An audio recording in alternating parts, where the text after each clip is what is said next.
अस्सलाम अस्सलाम वालेकुम dear students. Self defeating approach की हम बात कर रहे थे। लास्ट लेक्चर में यहाँ तक पहुँच गए थे हम सेल्फ डिफीटिंग अप्रोच तक। अच्छा जी, this is self defeating approach.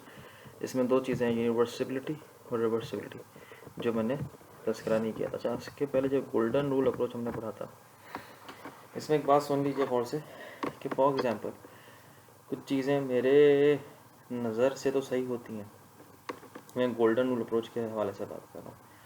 कुछ चीज़ें मेरी नज़र से सही हैं, तो जो चीज़ें मेरी नज़र से सही हैं, ये गोल्डन रूल अप्रोच है कि वो सबके लिए सही होंगी। ये रूल ऑफ थंब कि भाई जो मेरे लिए मोरली सही है, तो मेरे जैसे तमाम लोगों के लिए वही चीज़ मोरली सही है। That is the one thing to understand the golden rule approach, and that is the one thing which we say as universalisability. It's a universal fact कि जो चीज़ मेरे लिए सही है वो दूसरों के लिए भी सही होगी।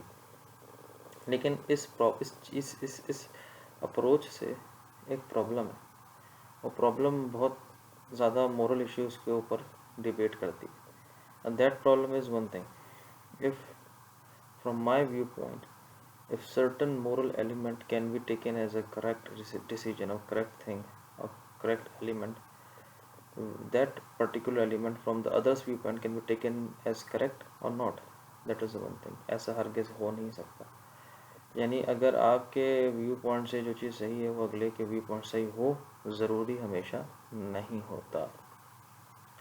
तो गोल्डन रूल अप्रोच सिर्फ उस वक्त तक कारामात होती है जब तक आप एक ऐसे सर्कल में एग्जिस्ट कर रहे हों जहाँ पर आप जैसे ही तमाम मोरल ऑब्लिगेशन के लोग एग्जिस्ट कर रहे हैं। यानी उनका जो स्कूल ऑफ थॉट कहना चाहिए, जो भी उनके सराउंडिंग्स है, एनवायरनमेंट है, कमोबेश आप जैसा ही होना चाहिए, तो तब जाके वो गोल्डन रूल अप्रोच एप्लीकेबल हो सकता है। यानी एक घर के अंदर जो फ़र्द रहते हैं उनके लिए गोल्डन रूल अप्रोच बेहतर हो सकता है। लेकिन जब ऐसे एनवायरनमेंट में हो जहाँ पे डाइवर्सिफिकेशन बहुत ज़्यादा हो, लोग मुख्तलिफ़ तरीके के हों, मुख्तलिफ़ रंग व नस्ल मज़हब के मानने वाले हों, तो वहाँ पर गोल्डन रूल अप्रोच काम नहीं करता। प्रॉब्लम क्या आती है गोल्डन रूल अप्रोच के साथ कि फॉर एग्ज़ाम्पल मैं एक एग्ज़ाम्पल देता हूँ आपको। यानी मैंने पैसे लिए उधार। मैं गोल्डन रूल अप्रोच में जो यूनिवर्सिबिलिटी है मैं इसकी बात कर रहा हूँ, इसको मैंने हाईलाइट नहीं किया, सॉरी। हाँ जी, मुझे गोल्डन रूल अप्रोच में जो यूनिवर्सिबिलिटी के जो क्राइटेरिया उसकी बात कर रहा हूँ। I am talking about this universalisability. Sorry my mistake. बहुत आराम से इसलिए बात कर रहा हूँ ताकि आप लोगों को वो ये कॉन्सेप्ट क्लियर हो जाए। फिर से सुनिएगा यूनिवर्सिबिलिटी के ऊपर। फॉर एग्ज़ाम्पल मैं अपने एक दोस्त से पैसे उधार लेता हूँ, और जब मैं पैसे उधार लेता हूँ तो ये प्रॉमिस करता हूँ अपने दोस्त से कि ये पैसे मैं जो वक्त तय हुआ, जो टाइम डेडलाइन तय हुई है वापस करने की पैसे, मैं उस वक्त पे ये पैसे आपको वापस कर दूँगा। लेकिन मेरी ज़ाती तौर पे ऐसी कोई नीयत नहीं है, मेरी नीयत में फतूर है। प्रॉब्लम ये है कि मैं वापस नहीं करूँगा पैसे। मुझे पता है कि मैं नहीं करूँगा वापस, लेकिन सिर्फ ऐसे उसको दे दे मुझे पैसे, सिर्फ इसलिए मैंने उसको ये वादा किया, और उससे मैंने वो पैसे ले लिए। अब अगर ये जो मामला है, हर कोई यूनिवर्सिबिलिटी अप्रोच के तहत हर कोई यही इंटेंशन रख के पैसे उधार ले अपने दोस्तों से, यानी जिस तरीके से मैंने सोचा, मैं समझूं कि हर कोई भी अगर ऐसा ही करने लगे, सुनिएगा बात गौर से, हर कोई ऐसा करने लगे तो जो वादा है उसकी अहमियत नहीं रहेगी कुछ वक्त के बाद लोगों की नज़रों में। हर कोई ये समझेगा कि भाई वादा तो जो करता है वो तो कभी वक्त पे पैसे वापस नहीं करता। तो that is the one problem with universalisability approach. Second, जिसमें ये सेल्फ डिफीटिंग का मैं वर्ड इस्तेमाल करूँगा, आप समझिएगा गौर से। एक प्रॉब्लम है, उस प्रॉब्लम को सॉल्व करने के तरीके हैं। एक क्वेश्चन है, उसको आंसर करने के तरीके हैं। सवाल को जवाब देने के तरीका है। पेपर में नंबर जो हम आपको देते हैं, मार्क्स जो आपको देते हैं, तो मैक्सिमम मार्क उसी बच्चे को अवार्ड मिलता है जो उस सवाल का जवाब, बड़े कॉम्प्लेक्स सवाल का जवाब सिंप्लीफाइड वे में अंडरस्टैंडेबल तरीके से, जो रूल्स एंड रेगुलेशन है उन पैरामीटर्स को तय करते हुए दे देता है। अब जब एक बीइंग अ टीचर मैं बोलूँगा इस सवाल का जवाब ऐसे ही देना, मैं आपकी क्रिएटिविटी को ख़त्म कर दूँ। मैं बोलूँगा भाई सवाल है ना, ये सवाल का जवाब ऐसे दोगे तो नंबर मिलेंगे मैक्सिमम।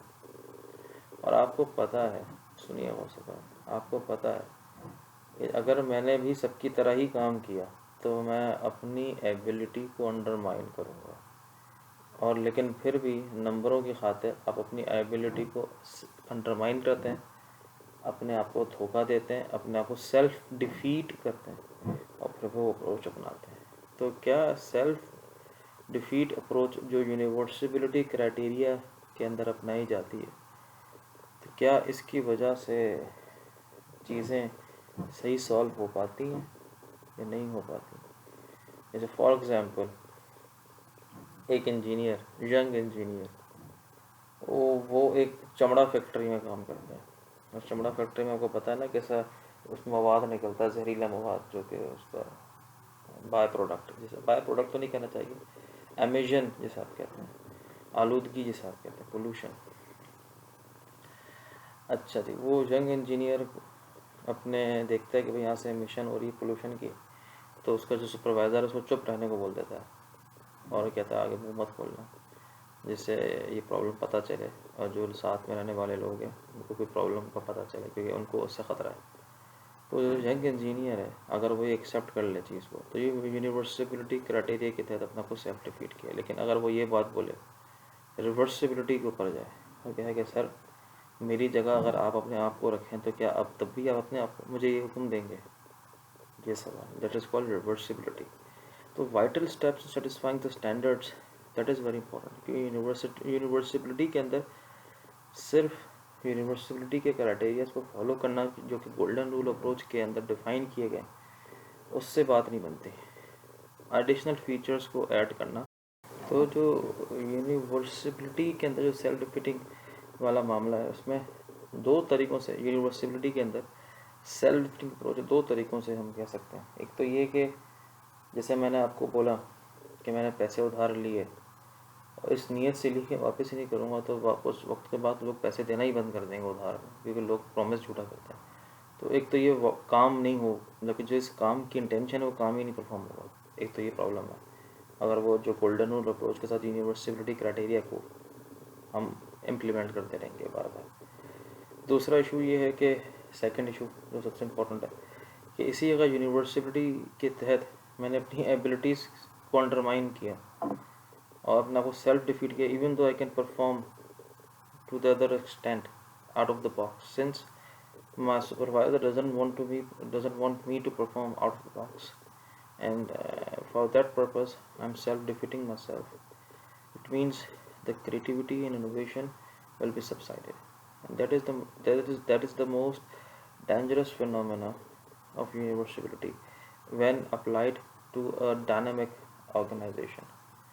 यानी एक ऐसी जगह पे जहाँ पर एक जैसे ही लोग अप्लाई काम कर रहे हों, तो वहाँ पे ये यूनिवर्सिबिलिटी लग सकती है, क्योंकि यूनिवर्सिबिलिटी एक आमिराना सोच है, एक डिक्टेटर वाली सोच होती है कि जैसा मैंने सोचा वैसे ही सब ने सोचा और वही सही सोचा जो मैंने सोचा।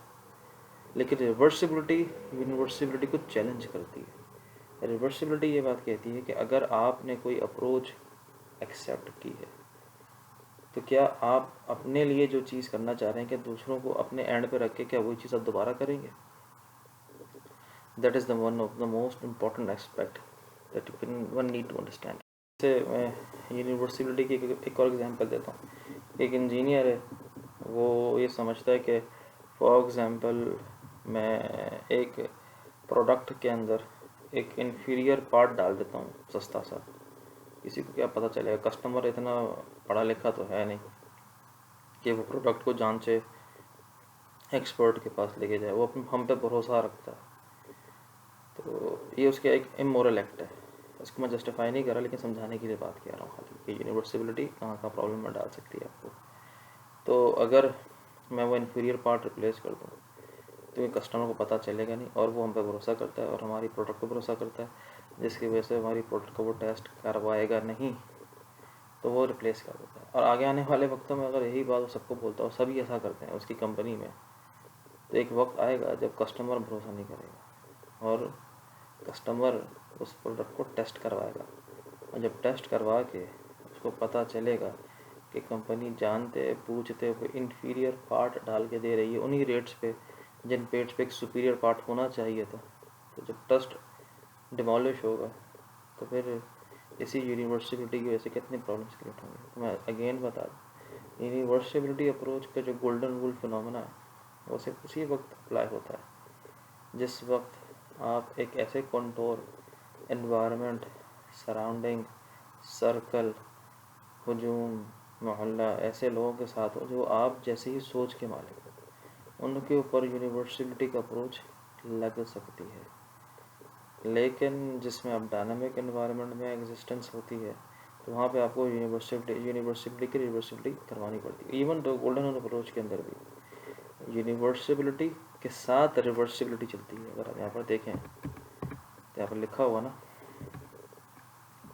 Putting your self in others shoes does this approach solve the critical problems. इसलिए अभी इस सवाल का जवाब देना, यूनिवर्सिबिलिटी जो है वो क्रिटिकल प्रॉब्लम को सॉल्व करेगी? हरगिज़ नहीं करेगी। गोल्डन अप्रोच के साथ है एनालिटिकल प्रॉब्लम को सॉल्व करेगी?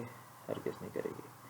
इसलिए हमें ये सेल्फ डिफीटिंग अप्रोच या प्रॉब्लम के साथ जाना पड़ता है, putting ourselves in the other shoes. This I hope you understand the criteria. यहाँ पर हमारा लेक्चर एंड होता है एंड आई होप कि आपको यूनिवर्सिटी और रिवर्सिबिलिटी समझ में आया हो, इसलिए मैंने इसको आखिर में रखा। तो please do let me know.